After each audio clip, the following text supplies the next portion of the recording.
Zainab, please give review of biryani before anything else. Isn't I ordered it from an Indian restaurant. oh It was good biryani. It was lamb biryani. I ordered the spiciest version and the mild version for my kids. They're having it upstairs. I've had nice. so much of it that I think immediately after the podcast, I will go to sleep. Basically, Tariq, pata hai na, so she saw 266 and she was like, this is definitely we're going to win. So let us order biryani. No, Then we'll see. biryani is Ahead now of time. like a ritual of India-Pakistan game. If we win, it becomes celebratory biryani. If we lose, then it becomes a coping mechanism. So Fair.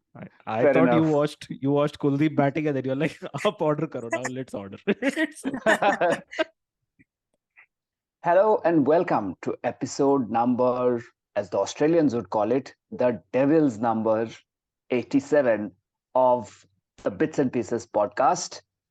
But in a QI and Bits and Pieces crossover nobody asked for, the original myth of 87 being the Devil's number originated from, I think, Keith Miller watching Don Bradman getting out for 87 in a game at the MCG.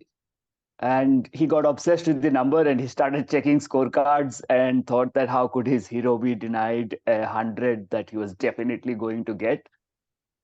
Turns out, years later, when he checked the actual scorecard, Bradman was actually out for 89 in that innings.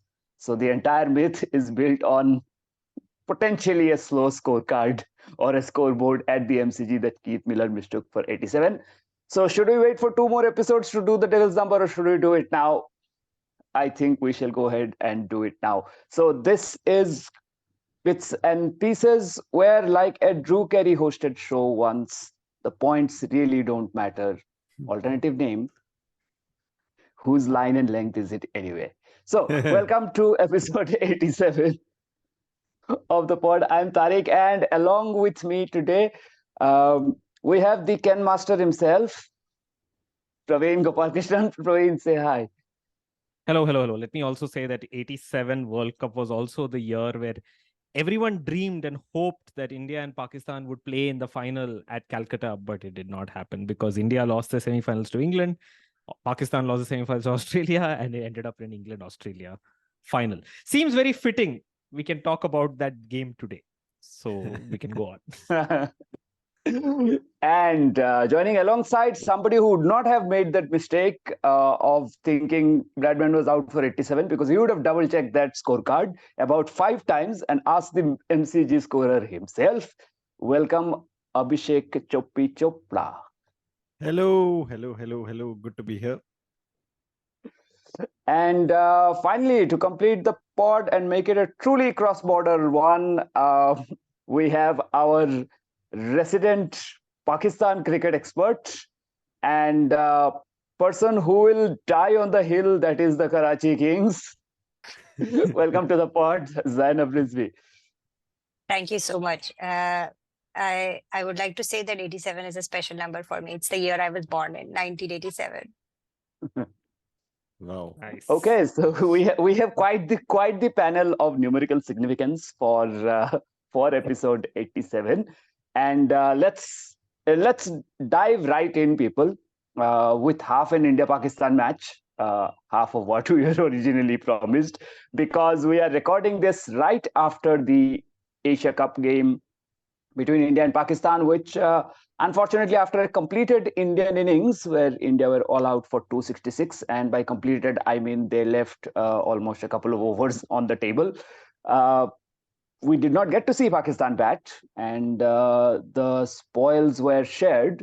So we will begin with you, Zainab. Your thoughts quickly on the game and what you saw. I think it was a real damper, literally and metaphorically, that we couldn't get a full game. But I would like to claim that we had the moral victory because Shaheen got the top order again, and all wickets fell to pace. So pace is pace, yeah. And it was very reminiscent of like the 90s type of games where there was a good start followed by forgetting how to bowl in the middle overs, not But to be fair, our spin in 90s was probably a bit better with Sakla and Mushtaq than we had today. But also, in fairness, there wasn't much that the pitch was offering, and to the spinners, and it did ease out. But I'd like to remain delusional and claim that the game we had the moral victory, and all the other types of victories which are possible besides actual victories. So quick word from maybe Praveed and Chops also on this, that this was a very weird scorecard, right? There were two 80s, Hardik and Ishan Kishan, obviously, but all the other scores were sort of in the teens, single digits, and yet India making 266. So does it tell us anything more about India that we need to know heading into the World Cup, or are we still at the same position as we were, let's say, if this game had not happened? Tariq, you're asking a very advanced question. We'll answer that question. It comes later. But for now, I'll just take what Zainab said about the 90s cricket feel. And this is exactly, I know what she says from Pakistan's perspective. Oh, it feels a little bit like 90s. Our pacers got wickets. In the middle, we struggled a little bit. No, this feels like a proper 90s game for Indians. Pakistani, whatever, 90s, 2000s, all the same. I don't care. But let me just say this again. Top order, India against Pakistan, really hype match, but that was always the case. Top order blown away by probably an all-time great left-arm pacer from Pakistan. Middle order kind of falls very quickly.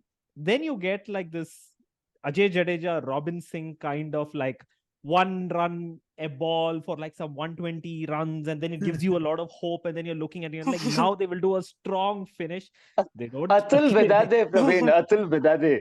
Exactly. Atul Bedade, Rishikesh Kaditkar, none of them show up. Dinesh Mohan, none of them show up. And then finally at the very end, Javagal Srinath like innings just randomly just swing bats here, there. Bumrah gets some few runs, and we all go back happy and thinking, maybe there is a chance. But usually that's where it ends. And then after that, Pakistan comes and destroys us. But that is essentially where we are. So it just feels a lot like an Indian game from the 90s. Very nostalgic, actually. Yeah, I mean, who would have thunk that England and Pakistan would get united by the concept of moral victories, as Zainab has promptly claimed right now. And England did that a few days ago with the Ashes. So yeah, I mean, all the moral victories in the world today to Pakistan. That is very, very true. But just to add to the whole 90s vibe, I think the Pakistani fielding today was 100% 90s. It is like a bridge, like you would have this bridge, and like the bridge, if it was like a person, it would literally see people going down from through it while watching from up above. And that was exactly the case with Pakistan fielding. It started with, I think, Zaman, who dropped that catch at square leg, and as soon as he dropped it, I think Shaheen and Babar, everyone was at his throat asking him to stand where the ball would have come, essentially. Like wherever you were, that was the wrong position. The ball came somewhere else, so that was the right position, which is again peak Pakistan. And then I think Shaheen Afridi let go of a few. Shadab, I think, let go of a few, which is very, very unlike of him because he's their best fielder. And yeah, I mean, Sri Lanka, by its very nature, given rain is always in the air, the pitch is a kind of a slow pitch, is always giving that 90s vibe. And then, yeah, I think the Pakistani spinners were like completely all over the place. And I mean, there was an element of perhaps comedy for a few overs where all of us were, talking on the group how Babar wants the spinners to bowl so that they have like some runs to get, and Babar can get some runs himself, etc. But I think beyond a point, it was just comical how the spinners kept getting hit. Like Aga Salman was getting hit, and Nawaz, though, I think now against India there is something already happening. Uh, just bizarrely, he continued bowling them, and like when the Pacers came back, they immediately got a few wickets. But yeah, I think the end innings actually was highlighted for me by Kuldeep, who could not like just get the ball of the square. And this reminded me of Wakar's innings in the 1996 World Cup quarterfinal, if anyone remembers. I think Wakar ended up scoring some 4 runs of 21 balls. And you kept wondering, what is he doing? Like, Pakistan did not get all out. But the in game that was match. more or less lost by then. I know what know. you're saying. Yeah, This it is why nobody was. remembers that Maybe part. even here he thought the game was lost, and that's why he was batting. Or maybe some bonus points for not getting out, as someone mentioned. But yeah, bizarre knock from Kuldeep, and he's just out to show that his defensive game in his order. Maybe by the time the next World Cup comes along, when he's going to be under more pressure to show he's a better batter than many other spinners, etc. Maybe some 4s or 6s can be expected. But yeah, bizarre knock from him. So, and speaking of bizarre knocks, one, I think you let Shadab go off a little easy there because you did not mention him by name when talking about the spinners, but I think he had a pretty horrendous outing. Yeah. And two quick word on Bumrah's batting, people.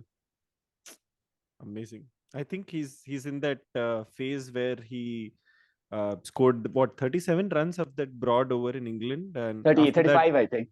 35, 37, whatever it was. Soon after that, I think he got injured, and so I mean he's like right back into form with the bat. Some of the shot making was like shot of the day kind of batting, just like beautiful wristy, flicks over mid wicket, etc. Very, very nice to watch, and it's always fun when a tailender can do that. And yeah, I mean I completely agree with PGK. Srinath feels, I mean, he's a better batter than Srinath, I would imagine. But yeah, I mean, Srinath used to give the same amount of joy when one ball connected with the bat, out of like 5 ugly hoiks that he tried. See, it's look at the sad state of affairs. India made 266 runs, and the first batter we are talking about, Bumrah. Okay, this is where it has reached. This is how bad it was. So I don't know. Zainab, So, you have to tell and- your perspective. Yes, tell us. Yeah, I guess like for Shadab, there's no defending him. He did bowl like really poorly, but I think we had to bowl 20 overs of spin. Maybe there was a bit too much analysis of like how much we bowled at the middle overs, the spin.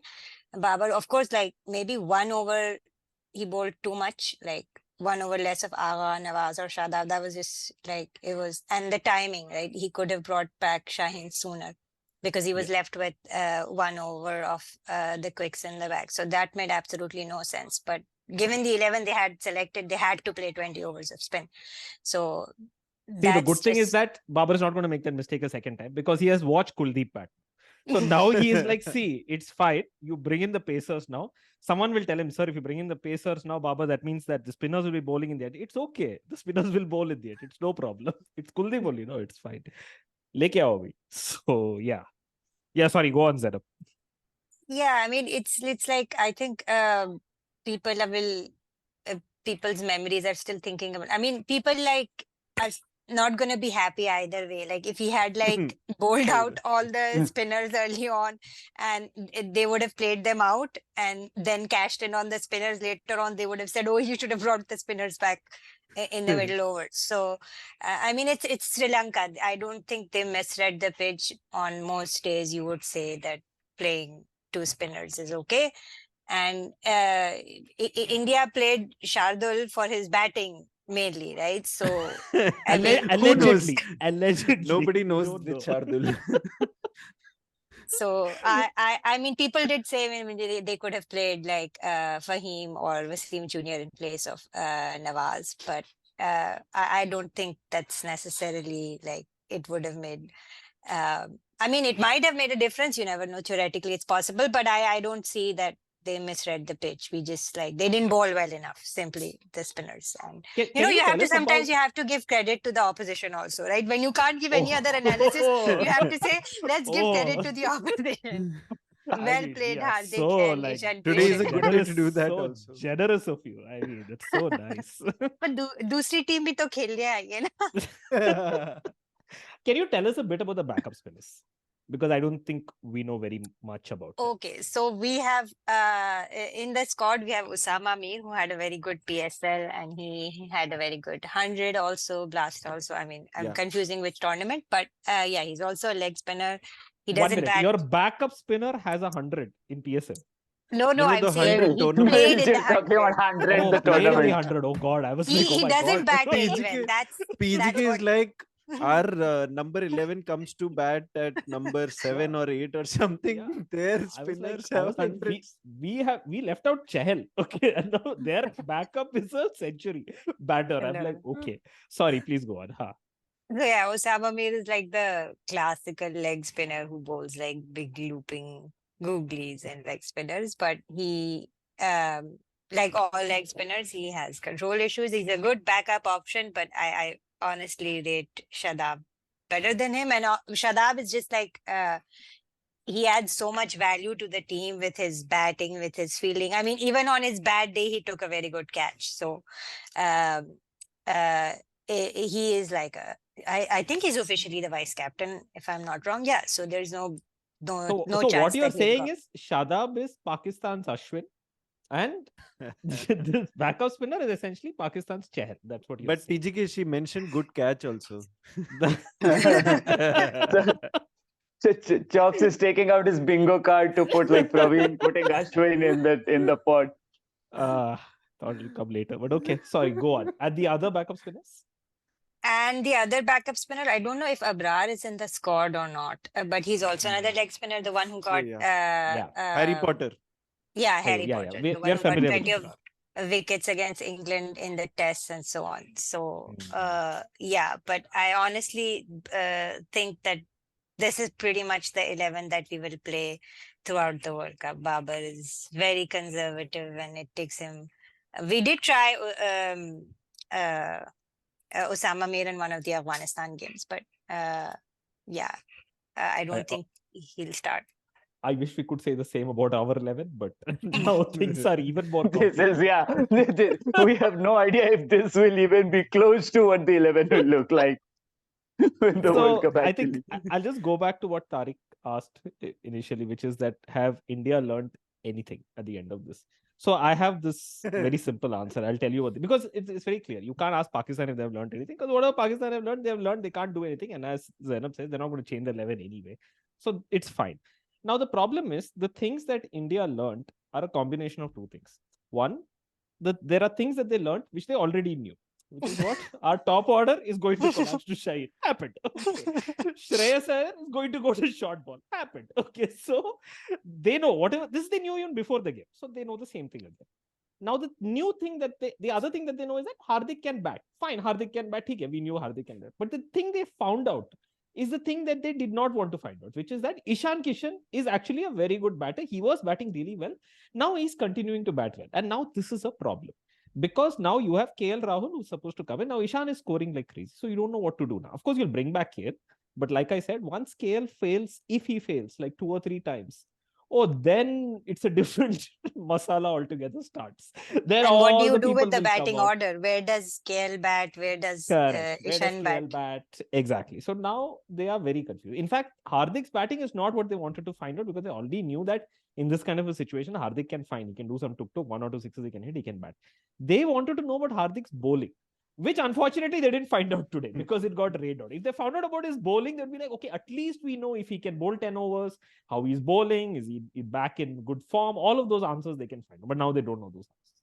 So yeah, so India are in a very weird situation. No, so Zainab, to answer your question about how India is going to, decide their batting order with Ishan Kishan coming into good form or continuing in good form actually, and KL Rahul's imminent return. I think what they're going to do is what we used to do in school, which is that there used to be a bat. There used to be a bat, and on the behind the bat, on like the ground, we used to like put numbers with like a stick or something on the ground, and then you had to stand wherever you wanted to, and the numbers were all jumbled up, and wherever everyone stood, that was the batting order. I think that is what is going to happen. So it may just happen. It's going to be random. That's what you're going to say. Yeah, Pugam 100, Pugai, 50%. basically. Yes. That is our batting order. Because वैसे भी our captain has said in the press conference when the selection was announced for Asia Cup that we want flexibility, flexibility without pagalpanti. Like that is the motto. Flexibility without pagalpanti. So now, like, what is the ideal mix? That is the thing to be worked out. But there is going to be some pagalpanti for sure. and there is No, going now, to now see what they will do. Okay, flexible. because now what have they learned? They have learned that look, this top three cannot play against Shaheen. So It's they been have like to 4 or continue. 5 matches. No, they can't continue. Now they will be forced to make a change. So now they will say, "Okay, Ishan Kishan has played very well. Let him bat at the top," just like how some people thought. Now he'll come and bat at the top, right? Now he'll fail. And now you're confused. Now you're like, now what is the problem? Is the problem that he's a good player, but he's now not able to open, so you should put him back at 5? Should you bring back KL Rahul? Oh, it's going to be hilarious now. Now it's going to be amazing. I can see everything happen from now on. I think the best thing that they can do is like maybe like reverse the batting order so that against Shaheen or some other next level left arm spinner, Trent Bolt is like warming up for India. I'm sure New Zealand is going to bring him back. Just like send Kuldeep and like I don't know who else, Shami or whatever as scapegoats up the order, or just send one batter out and say that we don't like the other end is going to be no run out or whatever else, but just send one batter out and like number 4 say hum 3 say hum batting karna chalu karenge, because I think this left arm problem has gone to such a level now that like their feet don't move, and it was all fine till Shaheen didn't find his line and length before the rain break, and they were able to sort of play him while standing outside off stump. But once he found his groove, it was like unplayable. Like the match before the rain break and the match after the rain break was, I don't know, happening with different balls, or Shaheen was different, or something had completely changed. And my God, that over where he troubled Rohit, actually the over that was completed, those 2 3 balls going out and then that one coming back was beautiful. And I know there's been lots of stuff written about how he bowls his first overs, and this was as good as a first over because it was coming after a break, and man, he delivered like so well. I mean, even when you're rooting against him, you can't watch that and not applaud. It was amazing. Yeah, I mean, I think in that way he gives that Wasim Akram vibes, right? Yeah, Like you fear him, you respect him, everything is happening at the same time. It's inevitable. Like he's just inevitable. It's amazing. It really feels like watching Wasim Akram, like as a kid. I mean, that's the same kind of feeling I'm getting with him. Yeah. And On so we'll the yes, Sorry. yes, Zainab. Yeah. I was No, going to bring you in actually for this. just on the point of like the inevitability of Shaheen, he has this mentally sometimes, I don't know if he envisions stuff or what, but and again, knowing that I'm a Karachi King fans and Lahore are arch rivals, you have to understand how much pain I have to bear in order to say this. But the Lahore Qalandar owners mentioned that, when they selected Shaheen as the captain, he told them like that I'm going to win it for you, like as a certainty. He just told them that I'm going to be the first person to win it for Lahore Qalandar, and this is what has happened. So he's like, if you're making those kind of claims about, and I know it's jargon and stuff, but he's phenomenal. Maybe he's out of this world. I mean, we cannot praise him enough. Yeah, And 100%. True that. but it was pretty Besharam of Rajasthan Royal Twitter account to say that they cannot play him, and then they posted that thing about Bumrah being able to play him. That tweet was very Rajasthan Besharam. Royal Twitter account is run by Ashwin only. I mean, what is that? But Bumrah actually ended up hitting like a 4 of, I think, Naseem and Rauf and All three, the trio, yes. I and know, Shaheen. yeah. But that tweet's like bait tweet. You are accepting yourself that Bumrah batted better than your top social order. media. I know. But Zainab, just wanted to ask you, what are your thoughts on Harish Rauf? Because I think today also he went for 6 or 7 runs per over. Ultimately picked up 3 wickets, but did go for whatever 6 7 runs. And there was this one over, I think soon after he got Ishan Kishan out, where Hardik ended up hitting him for 3 4 fours, and he's also the first change bowler. In terms of how the Pakistani fans rate him, is he always like regarded as one peg lower? And there are so many contenders now, as is always the case in Pakistan. I mean, fast bowlers, Pakistan. I mean, what are you even saying?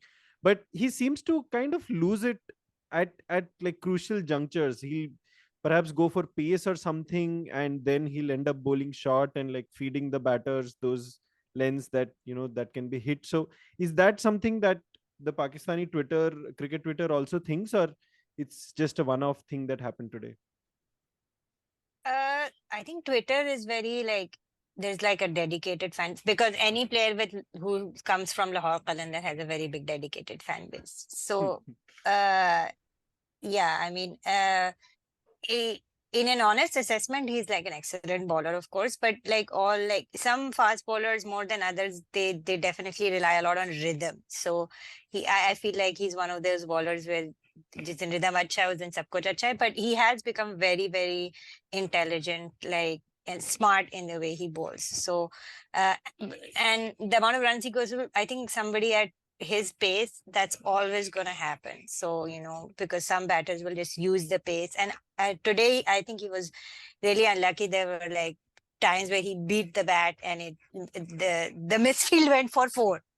And it was another fast bowler, I think Naseem, who did it. So yes, there were times where like Pandya managed to capitalize on the lengths he was bowling, but he's very intelligent. I mean, he's gone past that phase where he was just trying to bowl fast. He has his cutters and everything. And in terms of Twitter discourse, like it's sort of like there's a bunch of people who are very disingenuous in the criticism that comes towards him, because of like he's a Patwari, he supports the ruling PMLN. So yeah, because of that, the discourse is very polarized. But yeah, he's definitely like even the most polarized people would have to accept that he's definitely a level above whoever is next in the pecking order. Like of course, no comparison with Wasim Jr., but typically, who else have we played? Like Dahani, we have Who's played. that tall right armour who bounces from a good length? Dahani. So amazing. No, And not Dahani. Ehsanullah. Yeah. Ehsanullah. Yeah. Ehsanullah. Yeah. So Ehsanullah hasn't played as much one-day cricket. So we have tried him in T20s, I think. But yeah, he's definitely like definitely above the pecking order from all of those. Like it's not just in terms of like his ability to bowl at the 150 range, but like I say, he has those variations. He's become intelligent about it. But I think because of his background, like how he rose through tape ball, and like he hasn't come in through the formal structure, like Shaheen came in through like under 16 and so on and so forth. So that's why people are like quick to like forget the phases where he bowls bowl as soon as he has like one bad game or 3 bad overs or 2 bad overs. You'll always find like Haris Tapia or some that kind of thing. But he's proven time and again what a quality bowler he is. So again, to continue the 90s analogy, I think that the way how I see Haris Rauf is that he looks like a advanced version of Aqib Javed, slightly advanced version of Aqib Javed. Like Aqib Javed would do something very similar in the 90s, in the sense that you'd come, sometimes you'd go for a lot of runs. Of course, his style is very different. Haris Rauf is slightly more back of the length and it's up at you, this thing. Aqib Javed obviously I think would be slightly more fuller. But despite that, he might go for runs. But on his day, when he has that rhythm, like I have seen him like demolish teams, usually India. But yeah. Yeah, I find him quite similar to Siraj in that sense. Also another bowler that's a good analogy, actually. Yes, yeah. I agree. Like similar to started Siraj off with just pace, and then he started developing a sort of rhythm and a tactical core about his bowling, and that seems to be the case for Haris as well. So and just to add one last point on that, I remember watching him. I think 2021, the World T20 World Cup. I remember screaming at the Indian batters to target him as the weak link in the bowling deadline. Not that we had a great outing otherwise, but it was such a contrast. About a year and a half later, now if you think of him, he's almost one of the spearheads in this attack. And like you said, it's almost like a Siraj-like trajectory of him having added a lot more to his entire repertoire, I think, to his arsenal in effect. So, like Zainab says, I think he's probably a lock for the team when they play in the World Cup as well. Could be a critical component of it.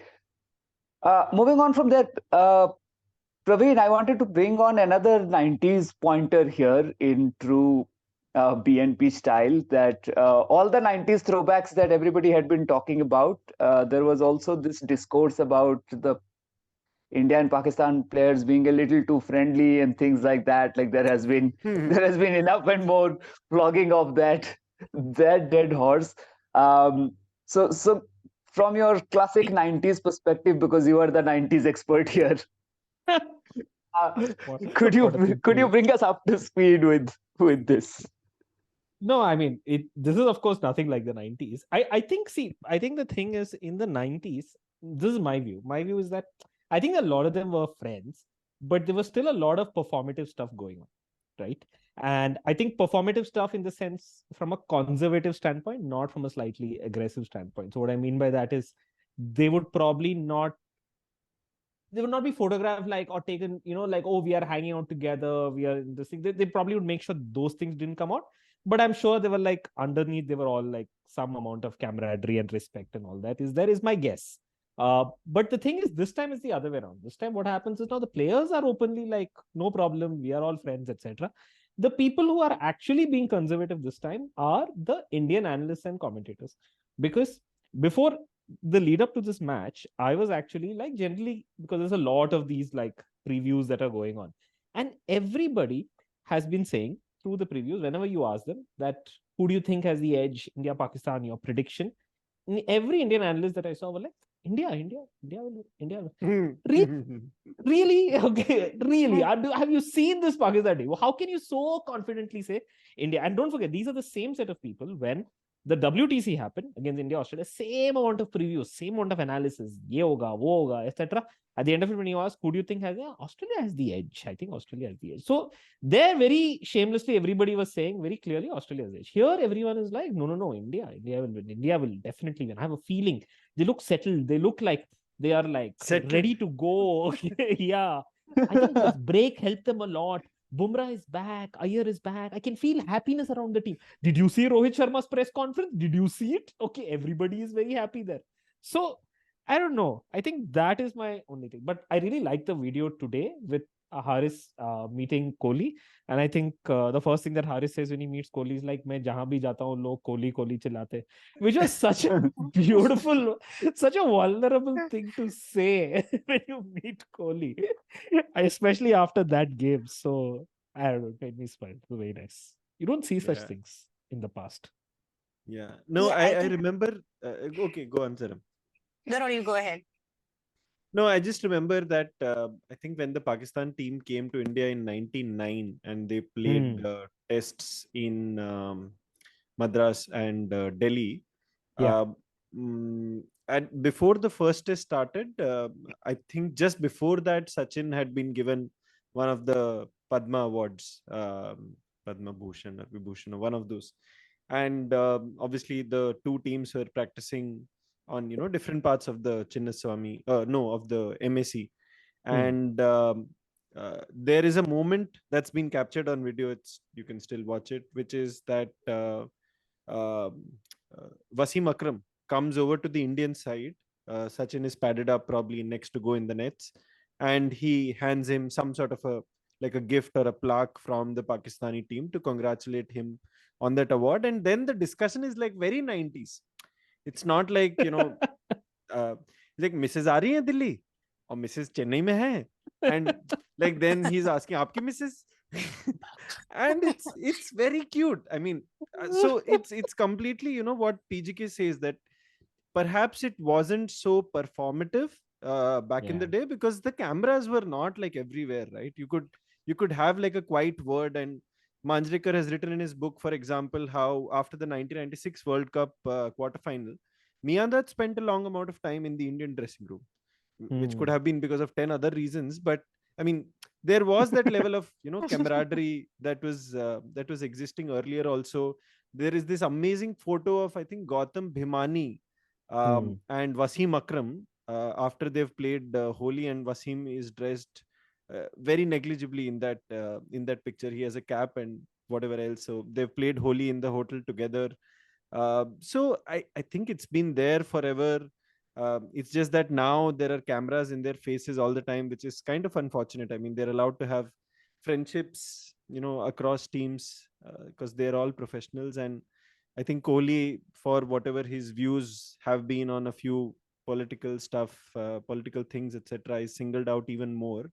I don't know if Pakistan political people or right wing, left wing people also feel the same way, but I'm all for it. No, but that now. is exactly my point, which is that despite the fact that the cameras are much more intrusive now than before, they haven't necessarily retreated. Yeah, Like they haven't absolutely. necessarily said, okay, let's be more conservative. Let's not try to be seen around because cameras can be anywhere, etc. I think in general, they're like, we are going to embrace it. It's Chill. fine. You all deal with it. The rest of you don't like it. That's fine. I feel like that's what it is, which is nice, which I find quite nice. And I don't understand this train of analysis from like people on both sides of the border. What do you want them to do off the field? Like, do you want them to swear at each other, gali de hello, and then FFF or what? Matlab, off the field, to like hi hello hi karenge. What is the expectation? What do you want them to do off the field? Like you Yeah, I have think to instant pleasantries. Like what is I don't understand. Like kya tagda jile. I mean, even ESPN Cricket for like maybe it was a bait tweet or what they shared these pictures. Before the clip of famous picture of Gambhir and Afridi in their face each other, and now the picture of Shadab and Kohli smiling. I mean, what do you want? That was in the middle of the game. This was during the warm-ups. There is no comparison. What do you want them to do? Hit each other? Like that happens in the Pakistani dressing room in the part. Players hitting each other with bats. What do you want to happen like off the field? I don't understand where this line of analysis goes from people on both sides of the border. So and Zainab, just you're to saying just, go on, no, Gravity. no, Go just for to it. add one quick pointer, Chapi, on from today's game, that Haris Rauf actually gave a send off to I think who was it? Was it Ishan Kishan. It Ishan was to Ishan Ishan Kishan. Kishan? So Yeah. I mean, on the field, it's still the same, and Yeah. that's what it should be in the heat of competition. Exactly. Yeah. So Zainab, you're saying that even in Pakistan, people mind that Harish Rauf is going and talking to Siraj or Kohli. They don't like that. There are some people who always like some Twitter accounts and like random fans who say, "Oh, they've become too soft. वो पहले वाली बदमाशी नहीं रही, वो जिगरा नहीं रहा," and all this sorts of bakwas. I mean, again, like क्या करें और क्या करें? मतलब, after every game, you shake hands. So before the game, they shook hands, said hi, hello. I mean, Yeah. what? And this is the age of social media. They have to like produce content for the channels. I mean, I agree with what was said before. These kind of pleasantries were exchanged all the time when the teams played before, but there was not as much social media around, so they weren't capturing it all the time for this for to produce that content. Now they have to, because that's one of the ways they earn revenue and engagement. So I don't see any problem. I love the videos. It's really nice that Pakistan extreme Twitter accounts are just basically saying, "Oh, you should not be friends because you've become soft and all." Indian extreme Twitter accounts are like, "Go, tell them we landed on the moon. Go, tell them. Okay, उनको पता है क्या? Tell them we landed on it. Go." Yeah, next level. All right. So, Zainab, I'm just going to bring you back here on this for a quick word about stuff that is happening in women's cricket, particularly with the Pakistan women's team beating South Africa in Pakistan and beating them with their highest chase ever in T20Is. On the back of a couple of great innings from Bisma Maroof and Alia Riaz. Alia Riaz, incidentally, a player I have a soft corner for in the Pakistan women's team. She has been sort of like a little up and down, has not been very consistent in terms of performances. So it's good to see her getting a team home. So your thoughts on that, because the Pakistan women's team, I mean, for whatever it has achieved, obviously there are also a lot of off the field issues that have come to the fore as well. So how do you see this series, or how do you sort of see these developments affecting that state of affairs? Yeah, absolutely fantastic win from the girls. I mean, there have been several times where the girls have come really close to chasing down 150. Like last year, I think in Asia Cup against Sri Lanka, maybe it was tied or by 1 run we lost. And again, I think it was Arya at the crease then also. That's why yesterday when she won, there was a lot of emotion. That the celebration was so on point. She threw her gloves and everything. So, and there were so many things that were so typical about the chase. There were 4 run outs. ये है हमारा culture. So, but yeah, I mean, there was some like massive praise coming for her from all across. Some people said it reminded them of Miyada and so on, and because of the last fall. So yeah, Wow. I mean, it's fantastic for the girls. We've actually had a pretty decent record in playing at home. So I don't have the numbers off the top of my head, but um, um, we have a decent win-loss record playing at home, and I think versus South Africa, they were the finalist of the World Cup versus Yeah, the England. T20 So World Cup. yeah, so doing it Versus against Australia, Australia, Zainab. yeah, not England. Sorry. So big mistake. So yeah, so it means a lot, and I think finally, like hopefully this is the start of good things. Is they're heading in the right direction, and yeah, I was a bit surprised with the batting order, Muniba not coming in earlier, but we won. That's all that matters, and hopefully they go strength to strength from here. I also really like the other result in England. Sri Lanka really smashed. I mean, England. Not even just like defeated them. It was a total domination. Yeah, I think Yeah. England were like all out for what 108 or 6, something like that. 108. Yeah. In fact, they were like 60 odd for 8 at one point. It's just that an innings from Charlie Dean at the end kind of put them past 3 figures. And Sri Lanka, being the Chamari Attapattu power team that they are, she scored a great 50 winning. So that is another terrific result. Sri Lanka having won a series against New Zealand also. Uh, so, gents, Praveen and Chops, if you any thoughts on this tumult that is going on in the world of women's cricket right now, because the gaps seem to be narrowing in terms of what can happen, particularly T20s. Yeah, no, I think it's amazing. These couple of results that we just discussed are ample proof of the fact that that gap you talk about is narrowing all the time. And I think all of these tournaments that are happening around the world, especially with respect to T20, are also helping things a lot. WBBL. I think they're going to have a draft system for the first time, and then the 100 is there, the Blast is there. No, the Blast is there's the other tournament which is there for women between counties or whatever, Rachel Hayhoe Flint or something. And then you have the Indian League has also started now. So I think a lot of skill and a lot of competition for supremacy is happening now in the women's game. I think it's just that the boards still don't give women's cricket its due. I mean, Sri Lanka, for all the good work that they've done today on the field and in against New Zealand as well, the support from the board has been absolutely shameful. For the Sri Lanka women, and for Chamari to be able to do that in spite of just the sheer lack of support is amazing. I just think that it's time perhaps for a more like a settled calendar to come into the picture. I don't know by when that will happen, or if that's always going to be like a pipe dream or something. But if some of these rivalries can take a more like a settled version, like you have the Ashes, or India Australia has a certain history, Pakistan Australia has a certain history in the men's game.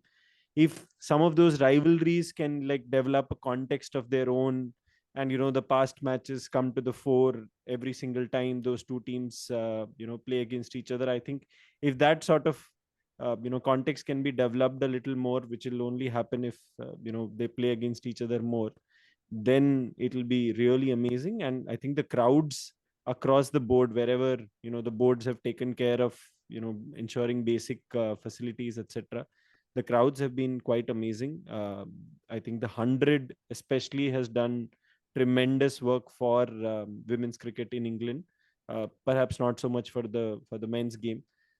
So yeah, I think it's poised for great things. The Indian League also showed that the crowd is going to come. You just have to stage the matches.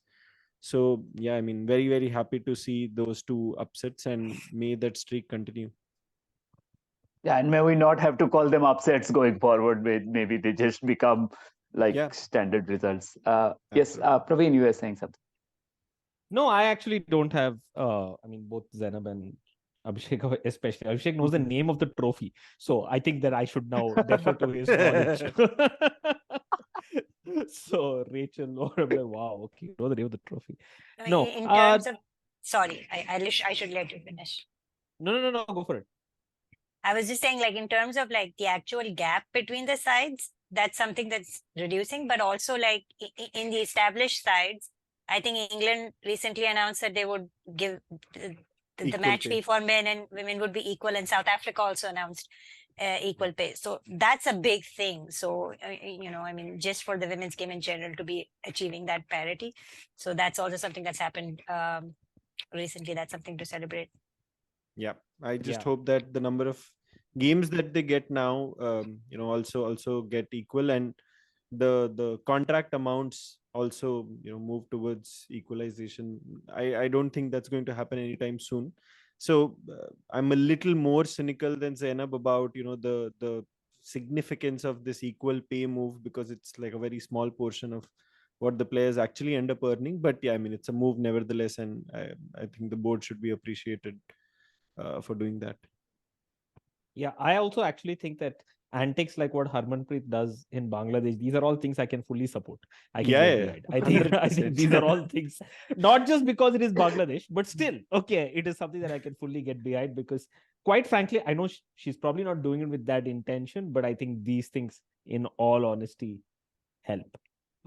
As interesting and weird as that sounds. So I'm quite happy. No, they're doing actually, it. with Harmanpreet, they asked her, like, I think some 1 month later or something, when Right. you expect the person at fault to have like cooled down, come back to Correct. their senses, and like accepted that yeah, maybe I shouldn't have done that, and maybe I crossed line. She's like, nothing, boss. What I said, I continue to stand by it. That's I You stand by fine it. me, you ban me, you do whatever you want. I am going to stick to my word and not back down even like a single inch. So yeah, I'm completely for some of these controversies, etc., to come to the fore, Correct. because Absolutely. that gets the eyeballs, unfortunately or fortunately. More markets from the women's team. I think Oh, absolutely, yes. the most interest I've seen across Twitter for women's cricket was when that Charlie Dean Manfred happened. So Yeah. Oh Yeah. yeah, Deepti Sharma, yeah. Deep Absolutely. Sharma, yeah. Ashwin likes this. Abhishek, please take the bingo card out again. Okay. Yeah, I know. Do you want to end with? Oh, by the way, we have to end with one last thing about the World Cup, which is we have to use this podcast to formally congratulate Zainab, because Pakistan are now officially the first team to qualify into the Super Fours. They are, because for the Asia Cup. yeah, for For the the Asia Asia Cup, Cup. they have qualified to the Super Fours for the Asia Cup. They are the first team to qualify to the Super Fours My because God. they beat Correct. Nepal. Now they rained out. And so this now they're 1 through. point guarantees they will be in the Super Four. Exactly. Now they're through. Okay. So yeah, congratulations. Thank you so So, much. Do you guys want to do that fun exercise of I don't know, making like a combined India Pakistan team out of the Asia Cup squads? No, it's fine. I think right now we have bigger problems. We are trying to make a squad out of Indian players right now. So don't add Pakistan players at this point. it's already a puzzle. With already 15, 16, we are trying to figure this out. Rahul Yeah. Dravid will like throw things out of his window. Okay, so yeah. Anyway, no, I think. By the way, Zainab, what is Mickey Arthur's scene now? Is he? I saw him in the dressing room today, but this is like a short term of face-to-face time, like we have in corporate offices with work from home policy, that एक महीना आना है office और मतलब बात करना है, लोगों से गले मिलना है types. Or is this like a more permanent thing, especially with the I think the board president has changed again. Zaka Ashraf Yeah, is in. the chairman of the board has changed again.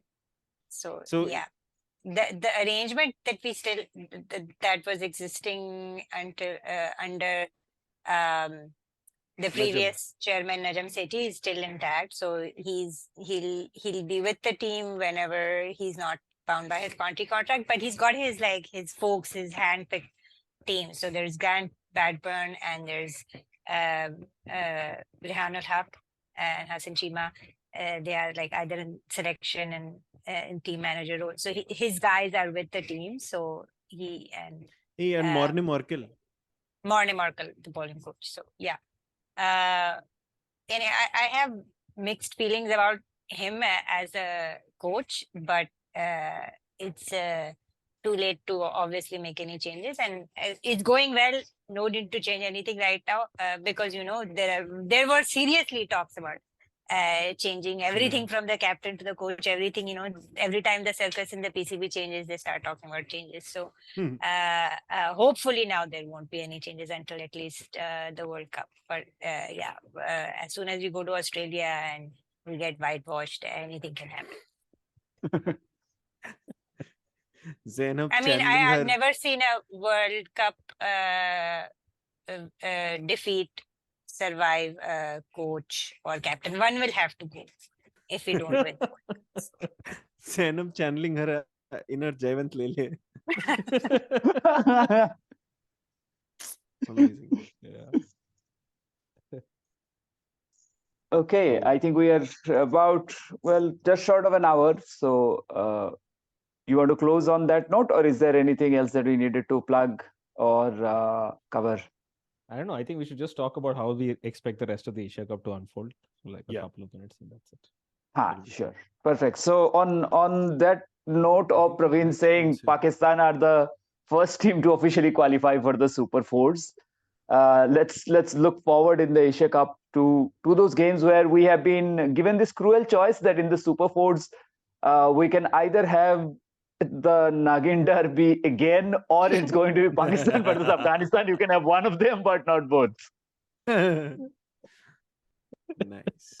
But so far, Derby has such a nice ring to it. Anyway, wait, no? I think someone on Twitter called it Al Nagino, which is even better. Oh, Al Nagino, yeah. Fun.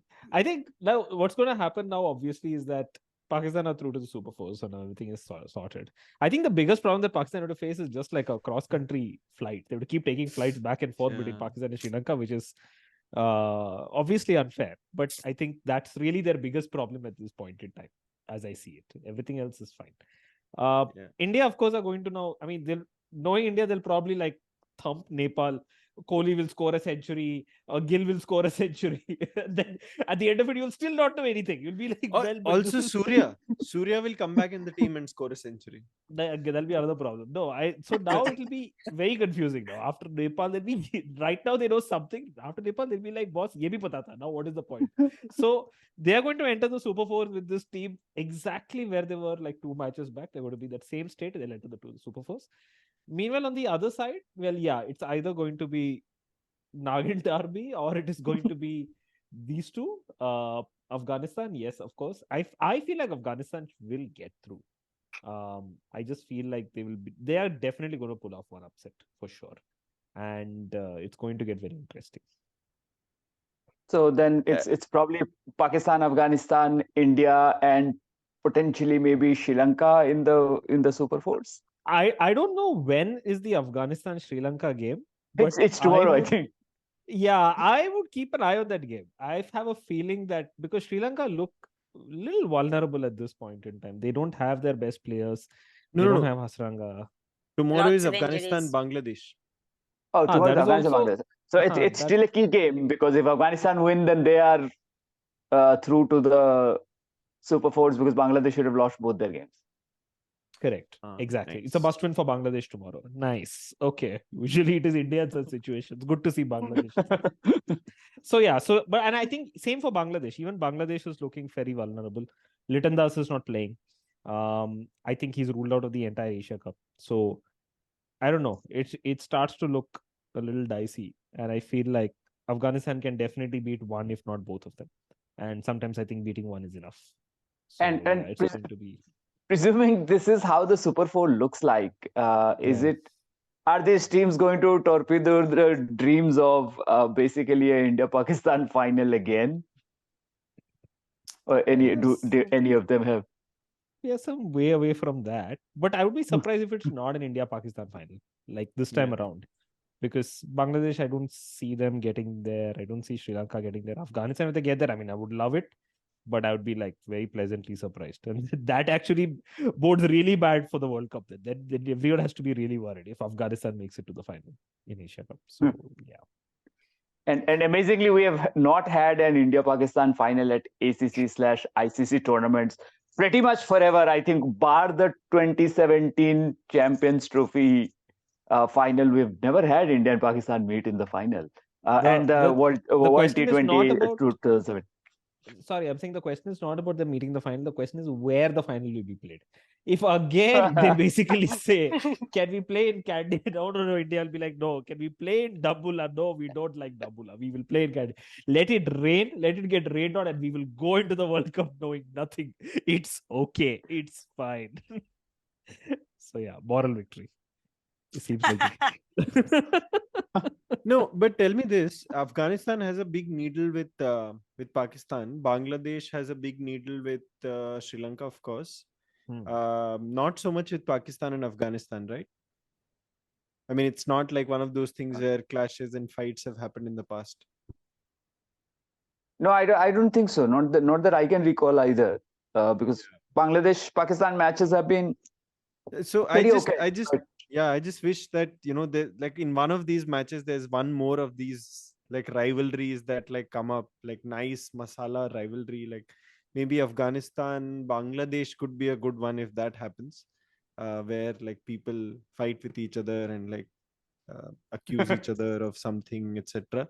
Because otherwise, I don't know, the whole concept of Asia Cup seems to be like a little boring, and it's just become this precursor to the world tournaments. Like T20 World Cup means T20 Asia Cup, and like ODI World Cup, ODI Asia Cup, and they're all like setting up for trying out different team combinations, setting up for the World Cup. It could have like I know back in the day it used to have like its own context and its own history. So yeah, something of that nature would be nice.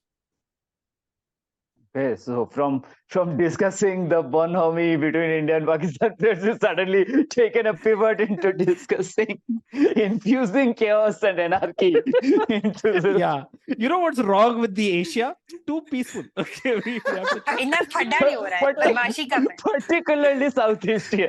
particularly South Asia. What peaceful jagah hai. This is not good. It's fine. Maybe all our prayers will come true and it will be a Nagin derby in the final. That will be epic. That will be that would finally now there are like two teams who hate each other. They're here. Nice. Yeah, that'll be fun. Okay, on that note, we come right down to the end of this episode 87. That has been a devil of an episode. Thanks to all our great panelists. Thank you, everyone, guys.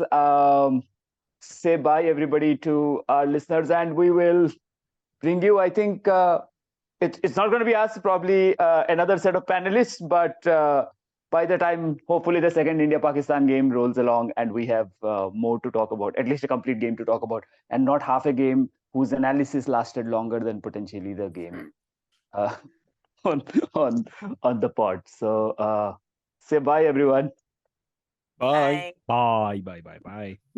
All right. See you, everybody, next week.